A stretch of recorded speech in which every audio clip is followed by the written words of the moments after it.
Well, shalom, everyone, and welcome to our Shabbat Shalom service.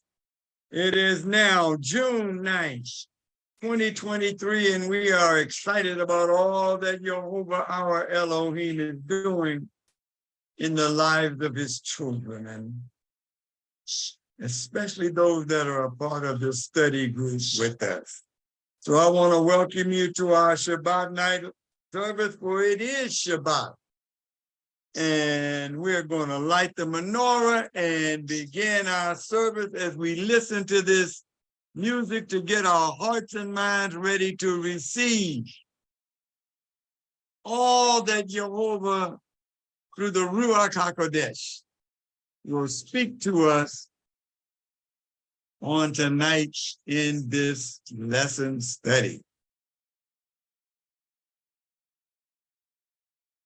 So we even have part of our study tonight talking about the lighting of the menorah. And so we're just excited about all that Jehovah is doing in the lives of his people.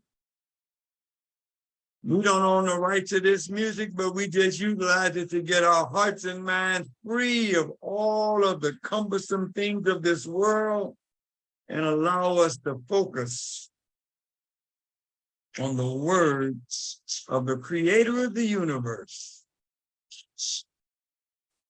So let's listen to this music and get our hearts ready to receive.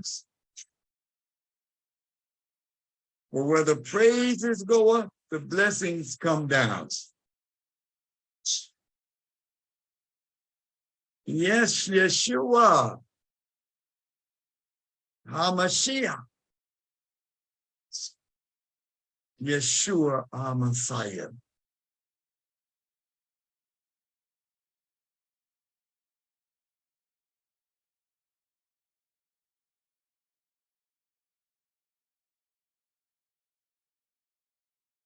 Yes, Yeshua is all of that.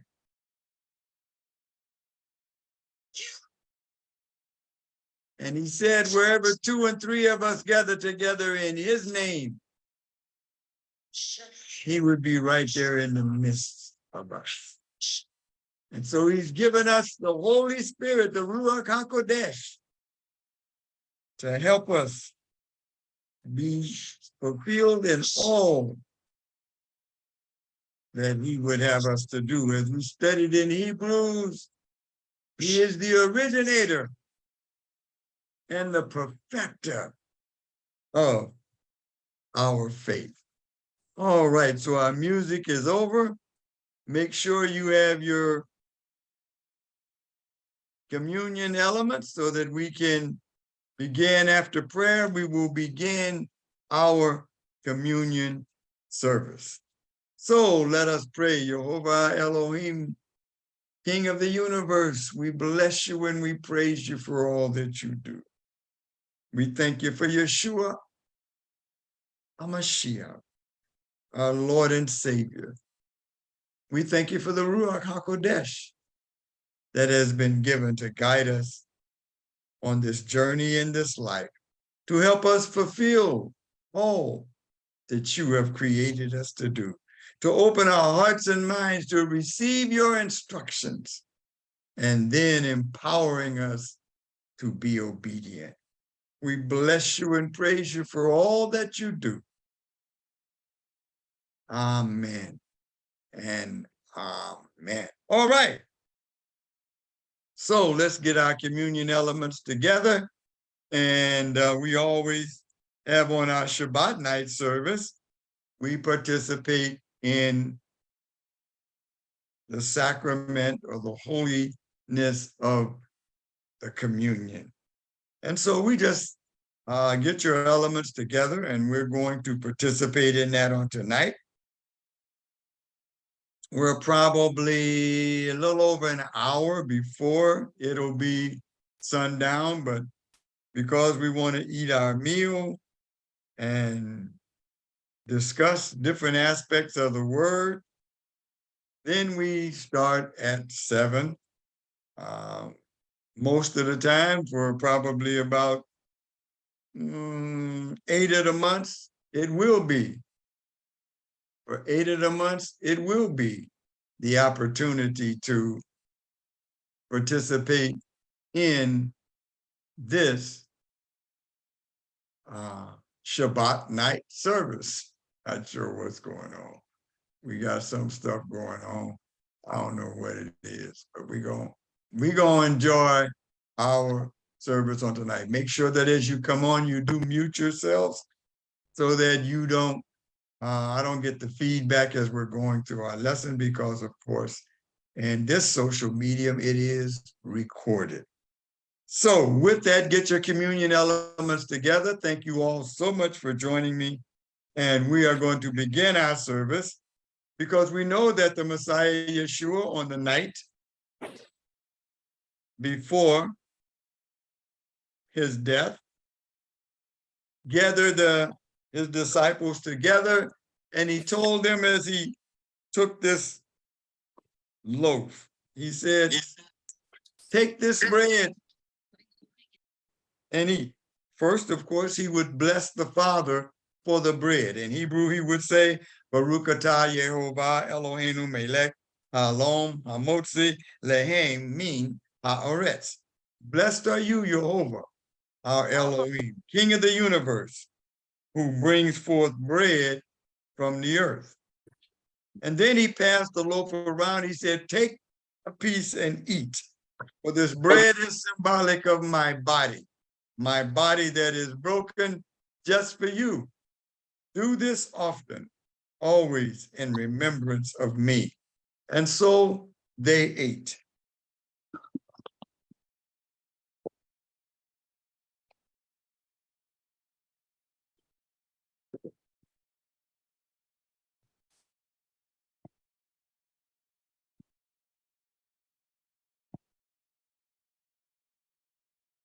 After that, he took the cup. He blessed the Father for the wine, and he said in Hebrew, Baruch atah Yehovah Eloheinu melech ha'alom pari hagafen. Blessed are you, Jehovah our Elohim, King of the universe, who creates the fruit of the vine. We say it was the cup of redemption, and he told them to pass the cup around and each one drink, for this is symbolic of my blood. Excuse me. My blood that is shed for the remission of your sin and for a new relationship with me. Do this often, always in remembrance of me. And so we drink.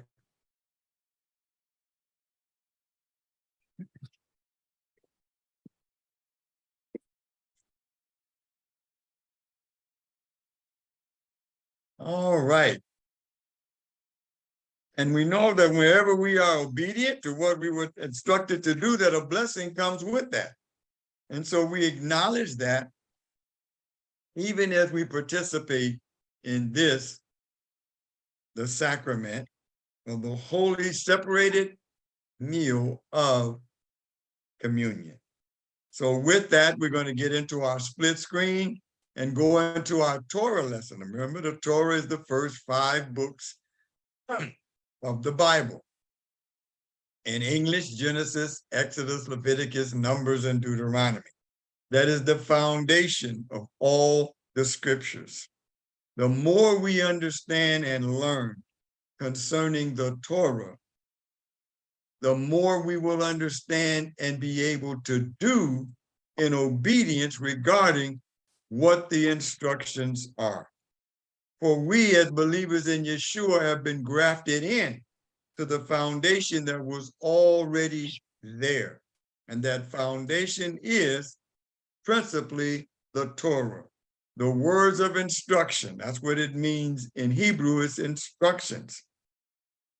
The Greeks made it the word law, but in Hebrew it is instruction. So Moses took these instructions from Jehovah, the creator of all things, and wrote them down and gave these instructions to the people.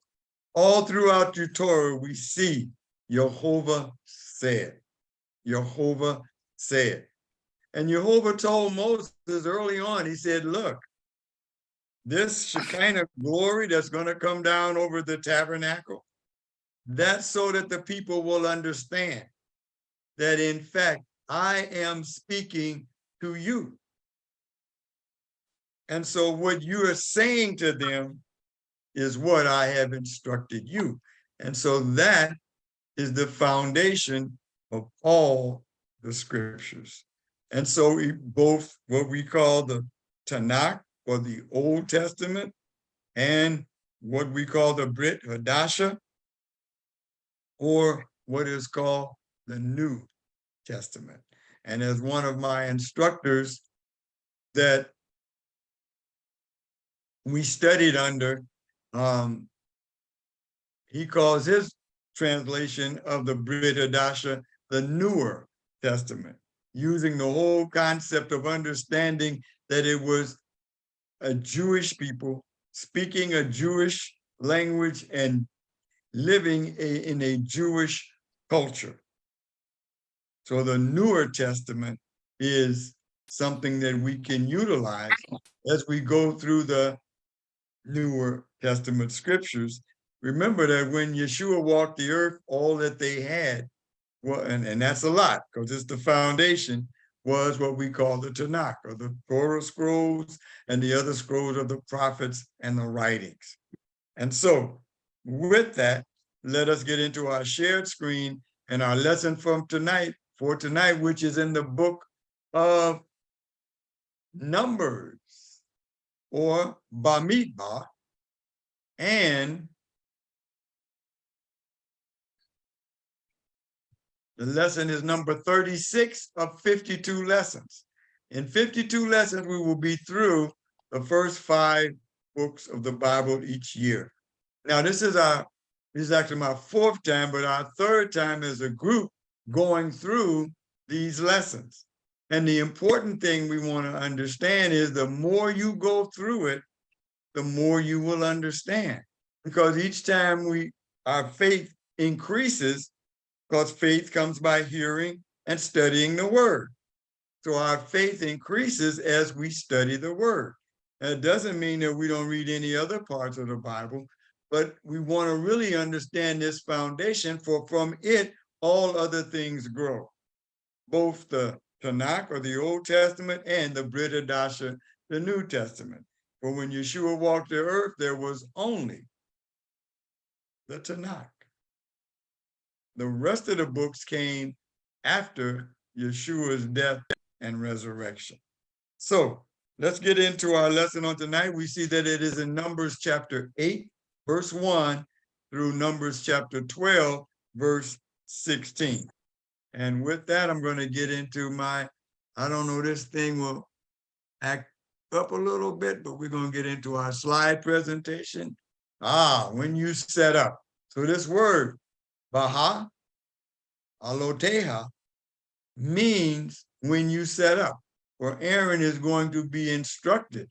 And it gives us even a frame of time for when things are transpiring, because it doesn't follow a chronology necessarily, but it gives us an order for which we can understand what is going on.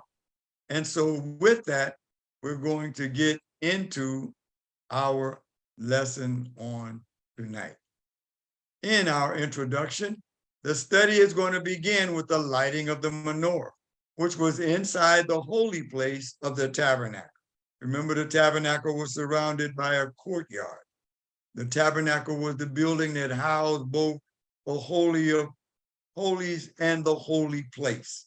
In the holy place, inside and behind the curtain, was the first curtain for the entrance into the holy place, was the menorah, which would be on the left, to the south. We see that the menorah is symbolic of the light of the Torah, which is the light of the word. And that's why I light a menorah at night before we do our class, because it is symbolic of the word. And it is also symbolic of the tree of life, for the tree of life is the Torah and obedience to it. The menorah was to be a continual light inside the tabernacle and was to remain lit at all times. The priest, in this case, the high priest, Aaron, was to make certain the menorah was lit to begin the day and to rekindle it or fill its cups before leaving the tabernacle for the evening. So this was to be a continual light inside the holy place, symbolic of the word of and the light of the word that Jehovah was giving to Moshe to give to each and every one of us, not just the children of Israel, but for us. The theme throughout this study is the importance of the word in the lives of the children of Elohim. Each day, the high priest would approach the lighting of the menorah with the same reverence and respect for the task. We really have to understand that when we're studying these things, the reverence and respect for what we're doing is so important. And the many times in the society in which we live, the reverence for what we do is lacking, and the things of the world become more important than our approach to the word of Jehovah. Even what the world thinks of what we do. We make jokes about it. We do a whole lot of things because, of course, we're always adding to our ceremonial aspects of what we do around the word. And sometimes we, unbeknown to what we're actually doing, is we're making a mockery of things that should be very important. Why? Because the priests understood that in going in there without the right frame of mind, excuse me, he could die. So he was always in reverent awe of the task he had been given to do. And as believers in Yeshua, we should be in awe and reverence for who we are as his children and how we relate to him. And we should not allow the world to make a mockery, not only of his name, the name Yeshua or Jesus, but the things that we do. But when we're doing things and we don't understand the reverence and awe related to what we do, then we'll let people make a mockery of it. And therefore, it loses the what? It loses the symbolic nature of what it is that we're doing. So we should not make jokes about how we worship God. We should not make jokes because why? We're doing it out of awe and reverence for who he is and who we are through him. We are his children. So how will the world ever know how to be reverent to the things of Jehovah if the church is not reverent? We're so busy arguing and fighting with one another and allowing people to make a mockery of what it is we're doing, that the reverence and awe and respect for what we do, they miss. And many other faiths outside of believers in Yeshua, Christianity, many other faiths will make a mockery of Christianity just because they don't believe in it. But part of the mockery is because of the lack of reverence and respect for what we do. So I thought that was important because of the understanding that when Aharon went into the holy place, in awe and respect, he made certain the menorah was lit. And he did it in the manner in which Jehovah instructed him through Moses that he was to do it. And he did it the same way each day, in reverence and fear of Jehovah, because Aaron had already lost 2 of his sons for doing something outside of the instructions that Jehovah had given to him. The study we are in today will end with the brother and sister of Moses learning an important lesson. That is Aaron and Miriam. Miriam and Aaron were speaking gossip It was gossiping concerning Moses. Most people are more interested in the Ethiopian and they are with what they were doing. So now they said, well, he was married to a black woman because she was Ethiopian, as if Moses wasn't. I mean, he was in Egypt. He could be considered the daughter of Pharaoh, child. And so it would appear that no, he was black. And so that aspect of it, in terms of being tribal, was important. But what is most important in this lesson is the gossip that Aaron and Miriam were speaking concerning Moses, and Jehovah heard them. Jehovah then said, come before me, as we're going to get into that, and he put them in check. Not only were they put in check for who Moses was and his relationship with Jehovah, but also we'll find that Miriam, who began this discussion or this gossip. Why? Because there's things they weren't going to say to Moses. So they were having a discussion and then basically said, we are just as good as Moses. We're his brother and sister. We're just as good as him. Well, Jehovah put them in check and let them know there's a difference between you and Moses, the responsibility he has and the responsibility you have. And our relationship based on that responsibility is not the same. So that foolishness that you were talking will not occur again. And then in front of all the people, Miriam was put outside the camp because she encountered Zarat, which is a form of leprosy. So with that, let us get into our lesson on tonight.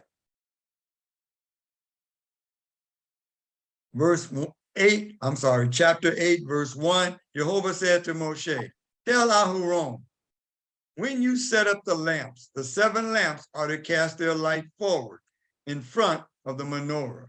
Aaron did this. In other words, the wicks had to be cut in just a certain way. They were all supposed to reflect. There were 7 arms that came up out of the menorah, the center one. All of the wicks were to go towards the center one, and so that it would make like a globe. And that he was to do. Aharon did this. He lit its lamps so as to give light in front of the menorah as Jehovah had ordered Moshe. Here is how the menorah was made. It was hammered gold from its base to its flowers, hammered work, following the pattern Jehovah had shown Moshe. This is how he made the menorah. Jehovah said to Moshe, take the Leviim, the Levites, from among the people of Israel and cleanse them.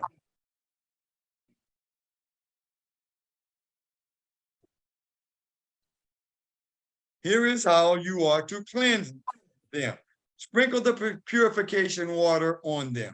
This was a mixture of blood, water, and oil. He said, sprinkle that on them. Sprinkle with purification water on them and have them shave their whole body with a razor and have them wash their clothes and cleanse themselves. Then they are to take a young bull with its grain offering, which is to be fine flour mixed with olive oil, while you take another bull for a sin offering. You are to present the Leviim in front of the tent of meeting and assemble the entire community of the people of Israel. You will present the Leviim or the Levites before Jehovah. The people of Israel will lay their hands on the Leviim, and Aharon will offer the Leviim before Jehovah as a wave offering from the people of Israel, so that they may do Jehovah's service. So now Jehovah sets up a special service just for the Levites because they're going to participate in the sacrifices and other things that are part of the temple service. And so the tabernacle service, rather.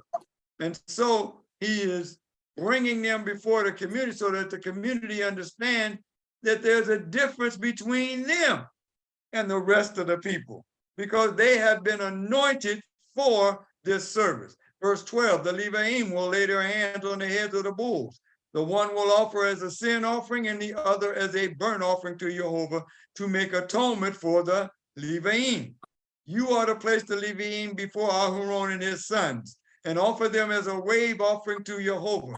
In this way, you will separate the Leviim from the people of Israel, and the Leviim will belong to me. So Jehovah is making a distinction here between the Leviim, or the Levites, and the rest of the children of Israel. Why? Because they're immediately around the camp, and their job is to protect the tabernacle from any encroachment from anyone other than the Levites at any time. So the level of responsibility Jehovah is separating so that the people will understand. After that, verse 15, the Leviim will enter and do the service of the tent of meeting. You will cleanse them and offer them as a wave offering, because they are entirely given to me from among the people of Israel. I have taken them for myself in place of all those who came first out of the womb. That is, the firstborn males of the people of Israel. Originally, the firstborn males of all the children of Israel would be the priests of the family. In other words, it goes down from the father through the firstborn son. However, the whole concept of what took place with the golden calf made that no longer. The whole priesthood is then reestablished around the Levites, for which Moses and Aharon were members of the Levitical tribe. And so Jehovah is making a distinction, and this is going to cause some conflict later on, but Jehovah will take care of that at its time. For all the firstborn among the people of Israel are mine, both humans and animals. On the day I struck all the firstborn in the land of Egypt, I set them apart for myself. That's why the firstborn male has to have what? He must be redeemed by the parent. The parent must go before the altar on the 8th day. On the 40th day usually, after the cleansing, and pay the shekel price for the redeeming of the firstborn male. That didn't change. But their place in line with what Jehovah has established did change. They are no longer the priests that will work at the tabernacle. He says, but I have taken the Leviim in place of all the firstborn among the people of Israel. And I have given the Leviim to Aharon and his sons from among the people of Israel to do the service of the people of Israel in the tent of meeting, and to make atonement for the people of Israel, so that no plague will fall on the people of Israel in consequence of their coming too close to the sanctuary. Stay in your place. Levites, Leviim, you make sure they stay in there. This is with reverence and awe. So Jehovah's there's an order here, and stick to the order. And if you don't, he says, you might get what? You might take it upon yourself to come too close to the sanctuary. You're not going to make it. Because this is holy and I established this. Jehovah has chosen them. So there can't be any discussion about Moses practicing anything, because it's Jehovah who's letting them know that I did this. We go on. This is what Moshe and Aaron and all the community, the people of Israel, did to the Leviim. The people of Israel acted in accordance with everything that Jehovah had ordered Moshe in regard to the Leviim, or the Levites. The Leviim purified themselves and washed their clothes. That means now it's going jumping back. Remember, he told me they had to shave their bodies, right? Get all the hair off, cleanse yourself, and get ready. He goes on to say the Levites purified themselves and washed their clothes. Then Aharon offered them as a holy gift before Jehovah and made atonement for them in order to cleanse them. After that, the Leviim came to do their service in the tent of meeting in front of Aharon and his sons. They acted in accordance with Jehovah's orders to Moshe in regard to the Leviim. In other words, the Leviim were what? Servants of Aharon and his sons. So they did what they were instructed to do by Aharon and his sons, and Aharon and his sons got their orders directly from what Jehovah had told Moshe to speak to them. So there's an order established by how things are done. Jehovah said to Moshe, here are the instructions concerning the Leviim when they reach the age of 25. They are to begin performing their duties serving in the tent of meeting. And when they reach the age of 50, they are to stop performing this work and not serve any longer. Remember, they're going to disassemble and also assemble. Well, at one point, he said from 30 to 50. Now they're going to get 5 years of service before they actually get to the dismantling part. So they're going to understand more about what they're supposed to be doing and the responsibility they have before they even begin to do the work, because they're called to be a Levite from 30 days old and over, because they are part of the tribe of Levi. So we go on. Verse 26, they will assist their brothers who are performing their duties in the tent of meeting, but they themselves will not do any of the work. This is what you ought to do with the Leviim in regard to their duties. So they can offer, they can help with the sacrifices, but they can't offer anything on the altar. But they can help with the sacrifices. They can help with the killing of the animals. They can even help with the skinning of the animals. But they are not to go and wave anything before Jehovah as any of the sacrifices that are done. They can't do that. Only Aaron and his sons can do that particular part. So he has divided it up among all of them.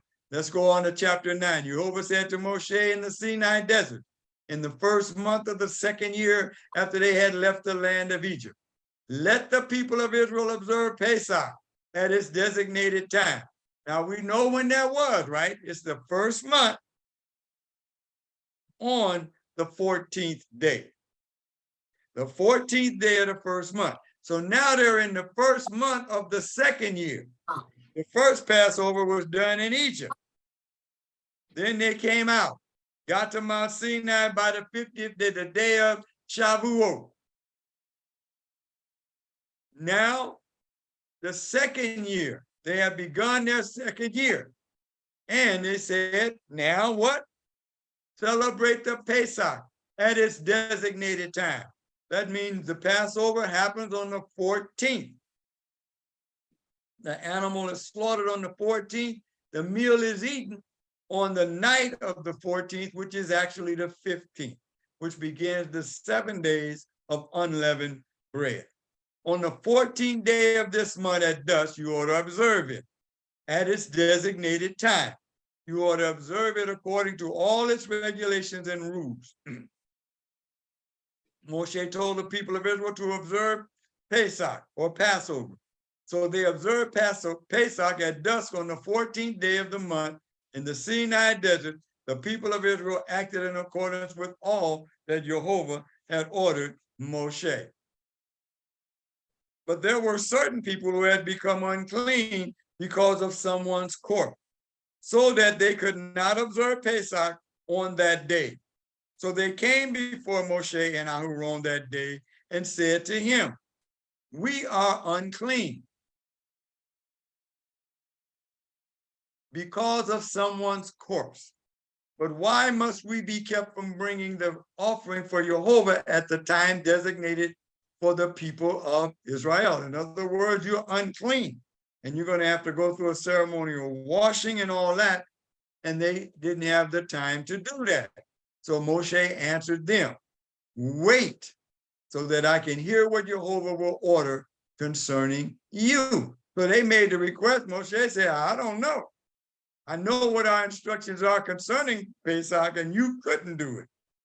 However, Jehovah said to Moshe, tell the people of Israel, if any of you now or in the future generations is unclean because of a corpse. Now it is believed that they were responsible for the bones of Joseph. That's one of the things that the scholars will point out concerning this situation. So they were responsible for that, and therefore they were around the corpse, so they could not participate. So now they're going to switch up, obviously, for those who were able to celebrate the Passover. Then, if he is here on a trip abroad, nevertheless, he is to observe Pesach. But he will observe it in the second month on the 14th day at dusk. They are to eat it with matzah and maror, the bitter herbs, and they are to leave none of it until morning. And they are not to break any of its bones. They are to observe it according to all the regulations of Pesach.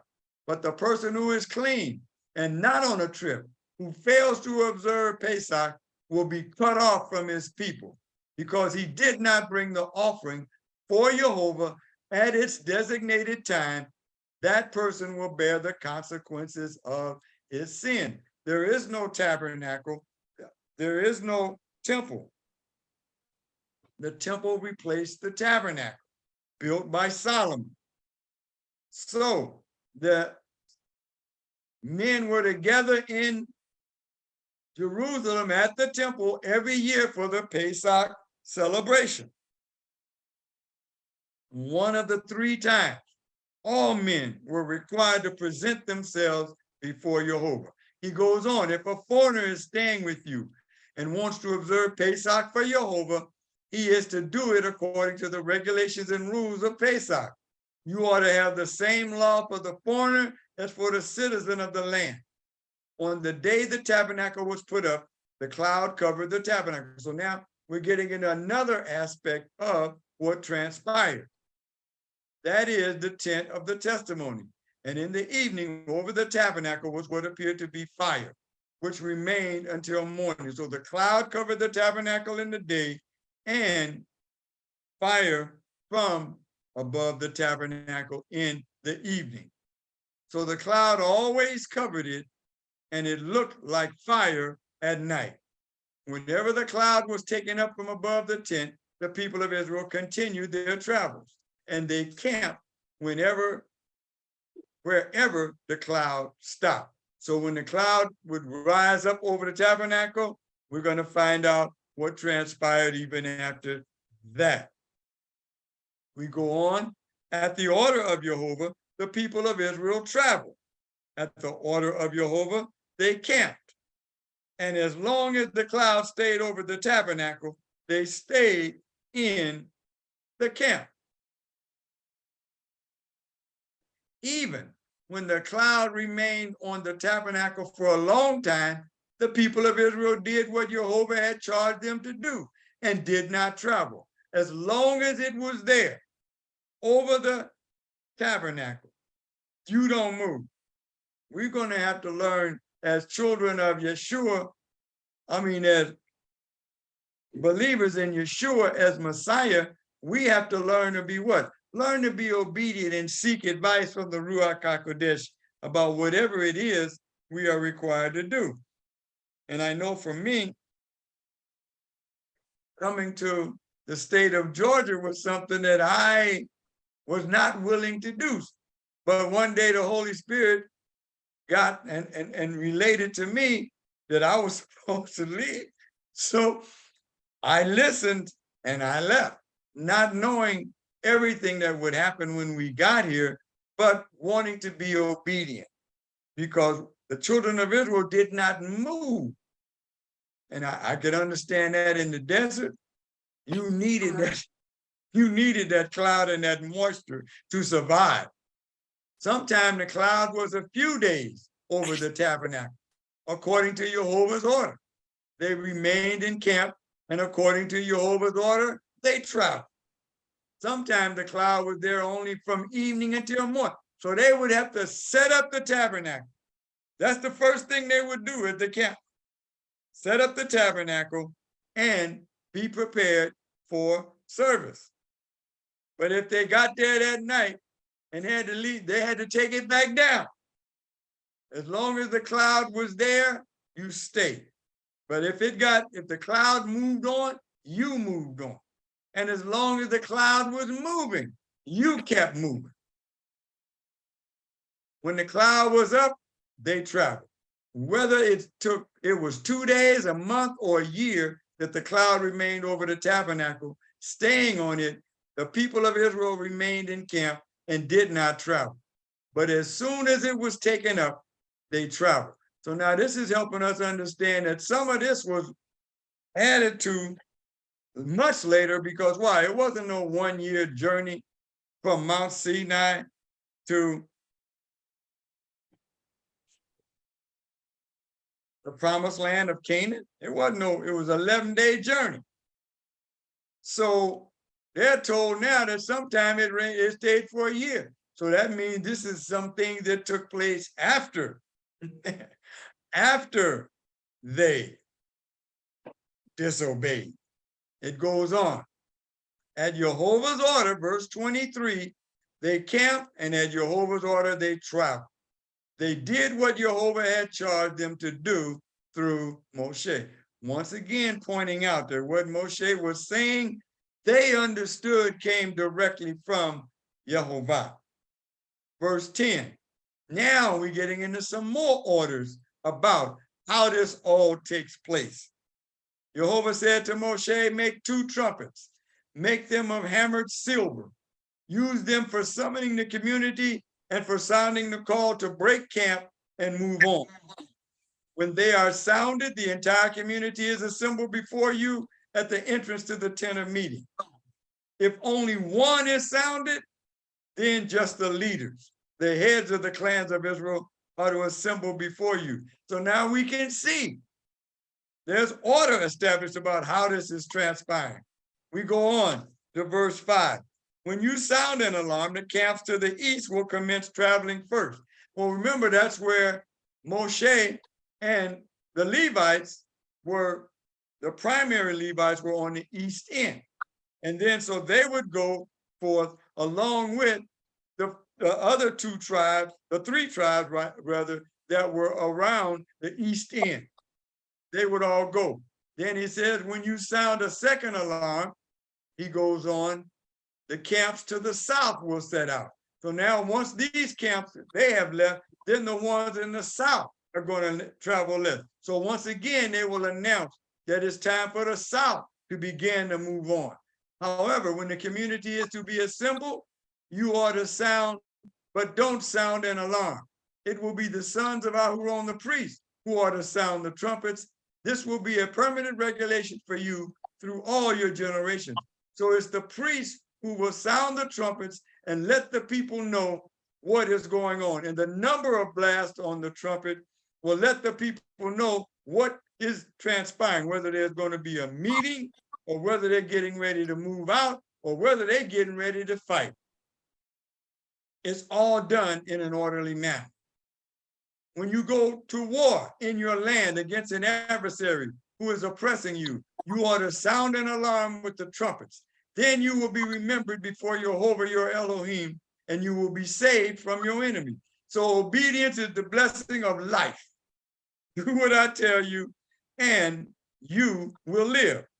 Also, on your days of rejoicing, at your designated times on Hadesh, or the new moons, you are to sound the trumpets over your burnt offerings and over the sacrifices of your peace offerings. These will be your reminder before your Elohim.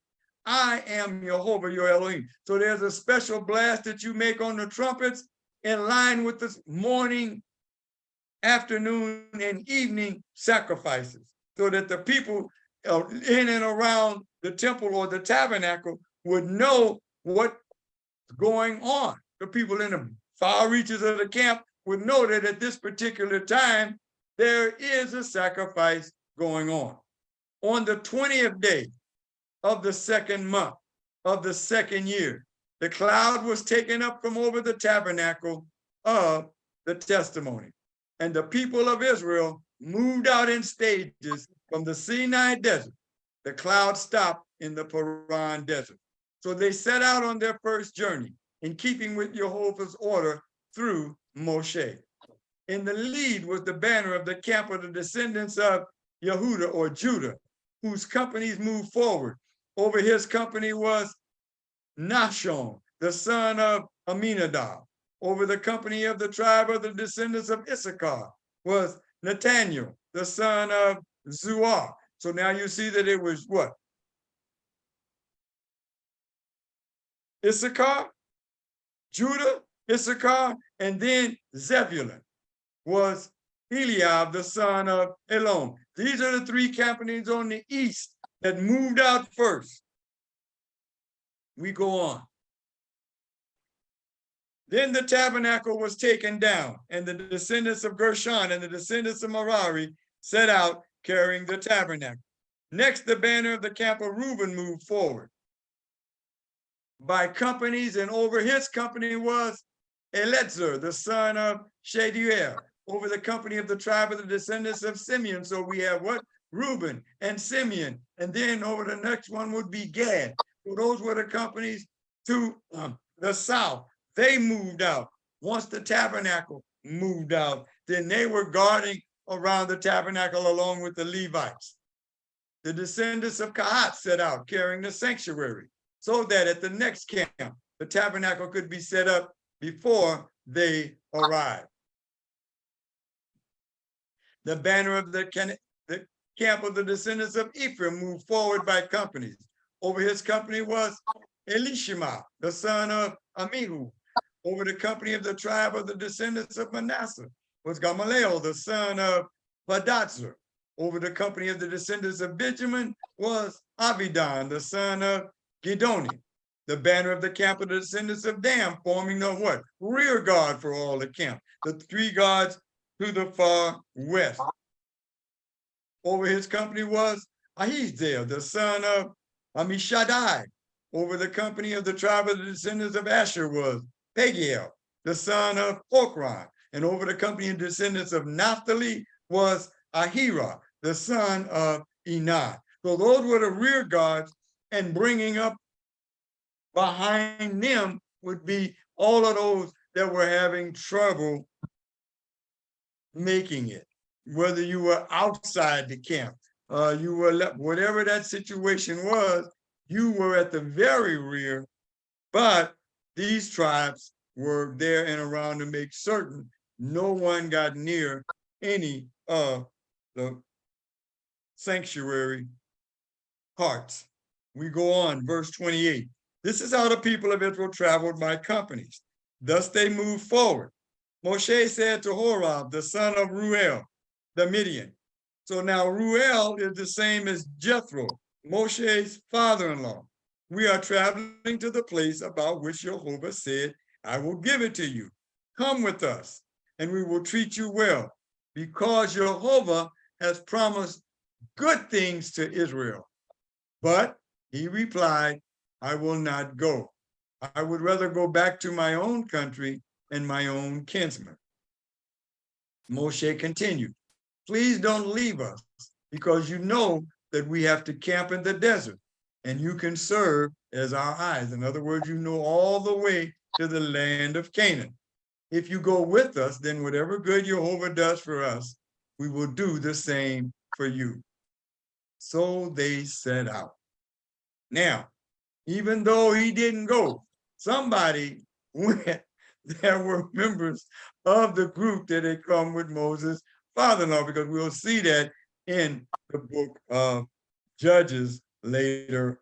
I'm sorry, the book of Joshua later on. So they set out in Jehovah's mountain and traveled for 3 days. Ahead of them on the, so this is now they're going to travel for 3 days. So they're not going to, the tabernacle is not going to be set up. They're not going to stop. Ahead of this 3-day journey with the Ark of Jehovah's covenant, searching for a new place to stop. This was after the first 3 of the tribe. The cloud of Jehovah was over them during the day as they set out from the camp. When the ark moved forward, Jehovah said, arise, arise, Jehovah, may your enemies be scattered. Let those who hate you flee before you. So they sounding the alarms, and Moses would speak this prayer over the Ark of the Covenant before they moved out. When it stopped, he said, return you over of the many, many thousands of Israel. And so then he would say that when the cloud would stop, the ark would then be ready to go and the tabernacle would be set up. We go on to chapter 11. But it says the people began complaining about their hardships to Jehovah. So now after the 3-day journey, they tired. They mad. So when Jehovah had heard it, his anger flared up. So that fire from Jehovah broke out against them and consumed the outskirts of the camp. So those who were talking all that bad talk, who were angry and complaining about having to travel for such a period of time, then they were punished for their crying out. Then once again, the people cried to Moshe, and Moshe prayed to Jehovah, and the fire abated. That place was called Tavera, burning, because Jehovah's fire broke out against them. Next, the mixed crowd that was with them grew greedy for an easier life. Now, the mixed crowd would be those that were not descendants of the children of Israel, but that whom had decided to leave Egypt with them and obeyed in terms of the blood over the doorpost. They obeyed. While the people of Israel, for their part, also renewed their weeping and said. So now these people are saying, man, this is getting to be ridiculous. If only we had meat, they said, to eat. So this gets back into the people and they began to complain. We remember the fish we used to eat in Egypt. It cost us nothing. Well, I should have highlighted that. It cost us nothing. You were a slave. Your labor, you worked from can't see to can't see. And they fed you so that you could work. And you said, it cost us nothing. It costs you your labor for every hour of the day that you work.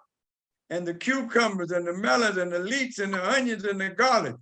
But now we're withering away. We have nothing to look at but this manna. So now they're complaining because after that 3 days, we're like, man, we want something else to eat. Right? Because you've been eating to keep journeying. So you eating your manna in the form of loaves and cakes, whatever they're making. You eating so you can keep going. The manna, by the way, was like coriander seed and white like gum resin. The people would go around gathering it and would grind it up in meals or pound it to paste with mortar and pestle. Then they would cook it in pots and make it into loaves that tasted like cakes baked with olive oil. When the dew settled on the camp during the night, the manna came with it. Moshe heard the people crying, family after family, each person at the entrance to his tent. The anger of Jehovah flared up violently, and Moshe too was displeased. Moshe asked Jehovah, why are you treating your servant so badly? Now Moses is complaining, these people just don't get it. I have had it with these people. They just don't get it. Why haven't I found favor in your sight so that you put the burden of this entire people on me? Moses is complaining. He said, because they won't grow up. After all you've done, they are complaining. And after getting destroyed because of their complaining, they still complaining. They are like babies, like little children that just want to have their way. And they're not maturing all the word that I am giving them. Then Jehovah answered, I'm sorry, let me get to verse 12. Did I conceive this people? Was I their father so that you tell me, carry them in your arms like a nurse carrying a baby? This is what Moses is complaining about. Said they do not mature, they're not growing. And I'm teaching them all this word. To the land you swore to their ancestors, where am I going to get meat to give to this entire people? So now Moses is complaining and he getting off track. He said, where am I going to get meat to give to this entire people? The manna came from Jehovah, so the meat will come from Jehovah if he decides to do that and not destroy them. He said, because they keep bothering me with their crying and saying, give us meat to eat. I can't carry this entire people by myself alone. It's too much for me. So Moses is saying, we got to break this up. They're not learning from the way I'm teaching them. And so we're going to break this up. If you are going to treat me this way, Moshe said, then just kill me outright. Please, if you have mercy, any mercy towards me, and don't let me go on being this miserable. So Moses says, I can't, these people just will not, they're babies. They will not mature. Jehovah says to Moshe, bring me 70 of the leaders of Israel, people you recognize as leaders of the people and officers of theirs. Bring them to the tent of meeting and have them stand there with you. I will come down and speak with you there, and I will take some of the spirit which rests on you and put it on them. So he's going to give them some of this Holy Spirit. Then they will carry the burden of the people along with you, so that you won't carry it yourself alone. So now these leaders are going to get this word and go back and continue to teach so that they will not be so immature. Tell the people, consecrate yourselves for tomorrow, and you will eat meat, because you cried in the ears of Jehovah. So Moshe is going to tell them, you cried, if only we had meat to eat. We had the good life in Egypt. Once again, talking about going back, which was what? Nonsense. All right, Jehovah is going to give you meat, says Moses, and you will eat it. You won't eat it just 1 day or 2 days or 5 or 10 or 20 days, but a whole month, 30 days, until it comes out of your nose and you hate it, because you have rejected Jehovah, who is here with you, and distressed him with your crying and asking, why did we ever leave Egypt? So he wasn't so angry with them concerning the meat request, but he was angry with them about deceiving themselves as to what they were doing there, talking about it was free, working 16, 17 hours a day and saying it was free, saying they had whatever they want. No, you didn't. You had whatever they gave you, and they fed you so that you could work. He said, but Moshe said, here I am with 600,000 men on foot, and yet you say, I will give them meat to eat for a whole month. Jehovah, how you going to do that? If hope not, he opened the Red Sea and they could go over. So if he could take the sea and open it up and they go over on dry land, if he can rain manna from heaven that they could pound up and make it something that they would eat, obviously he can get him meat. But Moses, what, is so discouraged by the lack of maturity of the people, he regresses. He said, if whole flocks of herds were slain, if we slaughtered all the animals for a month and ate meat till we couldn't eat no more, we wouldn't have enough.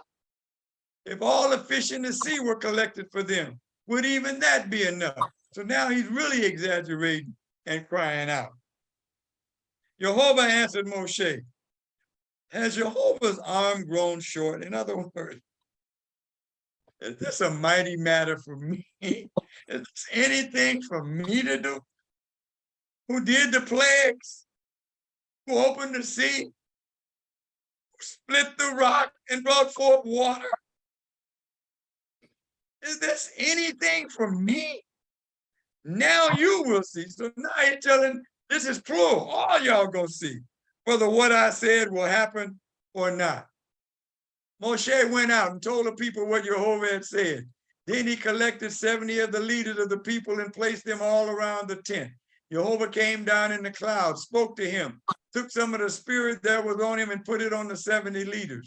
When the spirit came to rest on them, they prophesied. In other words, that word was now going to get in them. And they were going to become teachers of all of the people that were around them. So it wasn't just what Moshe was saying. Now they had been anointed to go and teach the rest of the people. When the spirit came to rest on them, they prophesied them, but not afterwards. So once again, the Holy Spirit is doing this work, not them. There were two men who stayed in the camp, one named Eldad and the other Medad. and the Spirit came to rest on them. Why? Because they were chosen, and for whatever reason, they didn't make it down to the tent. So the Spirit came on them anyway, because they're going to have to learn to teach. Yahashua, the son of Nun, or Joshua, who from his youth up had been Moses' assistant, answered, "My Lord Moshe, stop them." But Moshe replied, "Are you so zealous to protect me?" Well, Joshua was like, they didn't even make it down.